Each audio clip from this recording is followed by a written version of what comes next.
नमस्कार दुनिया हालचाल को स्वागत करुछि मु संजय। आसंतु नजर पकाइबा वर्तमान रो मुख्य खबर उपरे। आसाम रे जणे आईपीएस अधिकारी निज स्त्री को मृत्यु पर डाक्तरखाना आईसीयू रे निजको गुली करी आत्महत्या करिसेंती।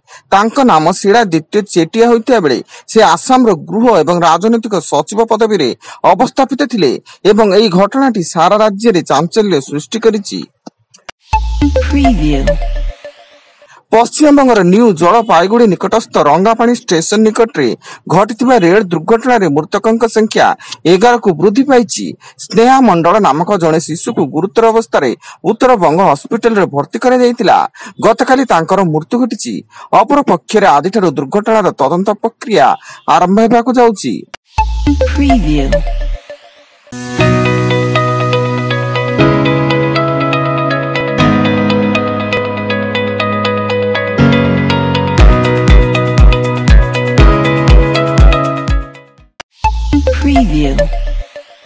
सिक्किम रे भारतीय सेना को मिली बड़ सफलता। भूस्खलन पर फसी रही 1200 रु अधिक पर्यटकों को उद्धार करछिंती जवान। आउ किछि पर्यटक फसी रही बेले खूब शीघ्र सेमानंकु उद्धार कराजियो बोली सेना पक्षरु सूचना दी जाइछि। तेबे भूस्खलन रे 6 जनकर मृत्यु घटिछि।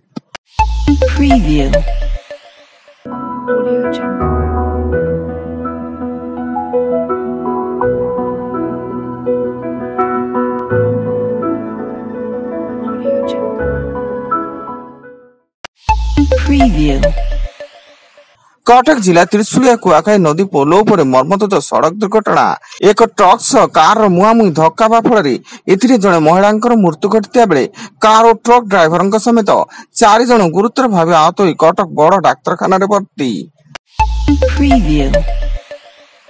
दुई दलालंक द्वारा दिल्ली चालना हेउतबा नाबालिका को राउरकेला स्टेशन रु उद्धार करा जायछि। आरपीएफ नाबालिका को उद्धार कर चाइल्ड लाइन को हस्तांतर करथिया बेले दुई दलाल को थाना रे अटक रखा जायछि एवं उद्धार नाबालिका घर पाटना अंचल बोली सूचना।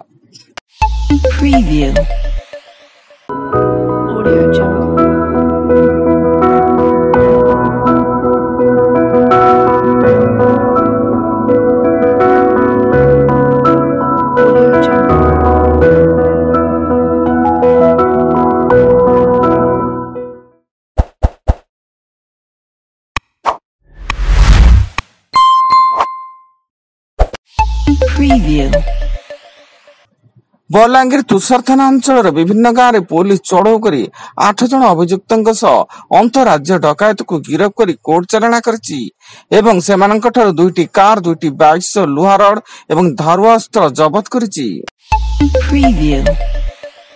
भद्रक जिला भंडारी पोखरी थाना 16 नंबर जातीय राजपथ निकट ओभरब्रिज उपर ओलटिला पानी बोझे आइचर। एथिरे हेल्पर चालक गुरुतर होई भद्रक मेडिकल रे भर्ती थिया बेले गाड़ीटी बालेश्वर पटु कटक अभिमुखे जाउतला।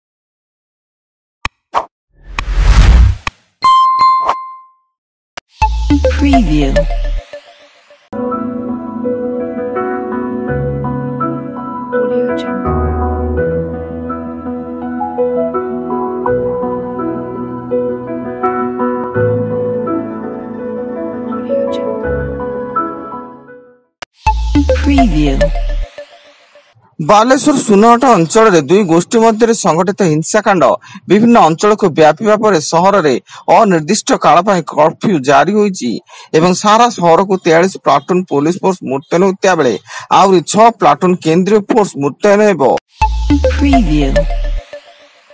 एवं आज बिहार नालंदा विश्वविद्यालय नूतन कैंपस को उद्घाटन कले प्रधानमंत्री नरेंद्र मोदी। এই उद्घाटन समारोह वैदेशिक व्यापार मंत्री एस जयशंकर, बिहार राज्यपाल राजेंद्र विश्वनाथ आलेकर, मुख्यमंत्री नीतीश कुमार एवं नालंदा विश्वविद्यालय कुलपति अरविंद पानागारिया जोग देइथिले। वर्तमान पाई एतिकी अधिक न्यूज अपडेट्स पाई विजिट करंतु आम वेबसाइट www.duniyahalchal.in। ଧନ୍ୟବାଦ।